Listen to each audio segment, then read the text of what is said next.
जाकिर नायक कहते हैं कि जो मर चुका उससे कुछ मांग नहीं सकते, यहाँ तक कि पैगंबर मोहम्मद साहब से भी नहीं। आज की तारीख में हम मोहम्मद सल्लल्लाहु अलैहि वसल्लम से भी नहीं मांग सकते। बाकी लोग को तो छोड़ो, संत और बाकी बाबा लोग को छोड़ो, मोहम्मद सल्लल्लाहु अलैहि वसल्लम को भी मानना हमारे लिए हराम है। जाकिर नायक के भाषणों से तमाम मुसलमान नाराज हैं। वो मज़ारों को मिट्टी में मिलाने की बात करते हैं, मोहम्मद साहब से भी मन्नत मांगने के खिलाफ हैं क्योंकि वो मर चुके हैं। वो इमाम हुसैन के कातिल शासक यजीद की बड़ाई करते हैं। सरकार ने लखनऊ में उनके लेक्चर देने पे रोक लगा दी है। अब उनके खिलाफ फतवा भी आ गया है जिसमें उनके भाषणों को हराम करार दिया गया है। लखनऊ से कमाल खान, एनडीटीवी इंडिया के लिए। इतनी बेअदबी पे अर्ज किया बारी ताला ये कितना बड़ा गुनाह है। फरमाया सुनो, अंतहबता अमालुकुम व अंतुम ला तशऊरून। इतने दर्जे की, इतनी मिकदार की बेअदबी कर दी तो ये इतना बड़ा गुनाह, इतना बड़ा जुर्म और इतना बड़ा कुफ्र होगा कि तुम्हारे सारे अमाल आनन फानन ज़ब्त और बेकार करके दोज़ख में फेंक दिए जाएंगे। अंतहबत अमालुकुम व अंतुम ला तशऊरून, तुम्हारे सारे अमाल ज़ब्त हो जाएंगे, खत्म हो जाएंगे और तुम्हें उसका एहसास और शऊर भी नहीं होगा। ये बात क्यों फरमाई? यहाँ एक नुक्ता तवज्जो तलब है। ये बात क्यों फरमाई? शऊर भी नहीं होगा। लिखने वाले तेजी से लिख के गुजर जाते हैं, पढ़ने वाले पढ़ के गुजर जाते हैं, कहने वाले कहकर गुजर जाते हैं। नहीं, मगर यहाँ भी रुक कर जरा रुक कर सोच लो। क्यों फरमाया? तुम्हें शऊर भी नहीं होगा, पता भी नहीं होगा, खबर भी नहीं होगी। इस बात का रेलेवेंस और अहमियत क्या है? पता भी नहीं चलेगा।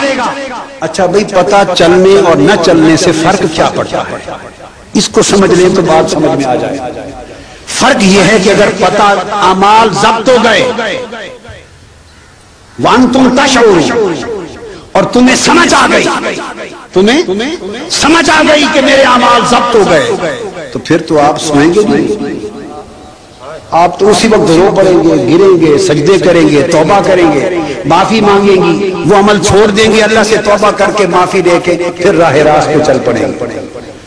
अगर पता चल जाए तो उसका फायदा ये कि मेरे अमाल तो सारी जिंदगी के बर्बाद हो गए। जिसको ये पता चल जाए वो मुसलमान आराम से सोएगा, एक रात भी निकालेगा नहीं। वो तो गिड़गिड़ाएगा, रोएगा, चीखेगा, मार मरेगा, तौबा कर लेगा। और जब तौबा करेगा अल्लाह माफ कर देगा। जब तौबा कर लेगा अल्लाह उसका वतीरा है, माफ कर देगा। मगर फरमाया एक वो कुफ्र है जो माफ कर देता होता, और जिसको माफ करना होता है उसको पता चलने देता हूं कि ये कुफ्र कर बैठा। हाय हाय, उसे खबर होने देता हूं, उसे शऊर होने देता हूं, उसे पता चलने देता हूं, ताकि इसे पता चले, ये माफी मांगे, तौबा करे और मैं माफ कर दूं। ये एक सिलसिला है। और जिसके बारे में तय कर लूं कि इस बदबख्त को माफ ही नहीं करना, इस बदबख्त को माफ ही नहीं करना। अरे मेरा इनकार कर लेता, मेरी बारगाह में नाजेबा बात कर देता, मुझसे माफी मांगता, माफ कर देता। ये बदबख्त मेरे महबूब को गुस्ताख हुआ है, मेरे महबूब की बारगाह में गुस्ताखी की, मेरे महबूब के बराबर बनना चाहता, मेरे महबूब का हमसर बनना चाहता, मेरे महबूब की शान माज़ल्ला घटाने का सोचना चाहता है। इसकी जुर्रत और ऐसों को भी माफ कर दूं तौबा के बाद। हाय हाय हाय, ये बात अगली सुनने वाली। अल्लाह पाक ने फरमाया तो अगर पता चल जाए उसके कि मैं लुट गया तो वो तौबा कर लेगा, और तौबा कर लेगा, माफ कर दूंगा। मगर जो मेरे महबूब का गुस्ताख है उस बदबख्त को माफ नहीं कर सकता। तो इसका तरीका क्या है कि न वो तौबा करे,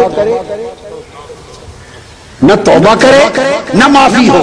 और ये कैसे हो कि तौबा न करे? उसका यही तरीका है कि उस बदबख्त को पता ही न चले हाय हाय कि मैं लुट गया, कि मैं लुट गया। अब वो जिंदगी भर समझता रहता है कि मैंने इतने मदरसे बनाए,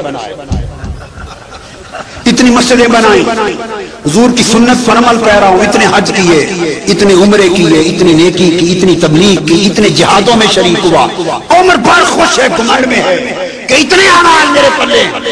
उसे खबर ही नहीं कि बदबख्त पल्ले कुछ भी नहीं, तू तो लुट गया। मगर उसे लुटने का इल्म ही नहीं, चूंकि इल्म नहीं लिहाजा घमंड में, खुशी में है। जब उसके लुटने का इल्म नहीं लिहाजा तौबा भी नहीं, और तौबा नहीं तो माफी नहीं। ये यकलख पता चलेगा जब आंखें बंद होंगी और कब्र में फरिश्ते आके उठाएंगे, मा कुंता तक़ूलु फ़ी इत्तिहाज़ रजुल मुहम्मद, फरिश्ते उठा के पूछेंगे।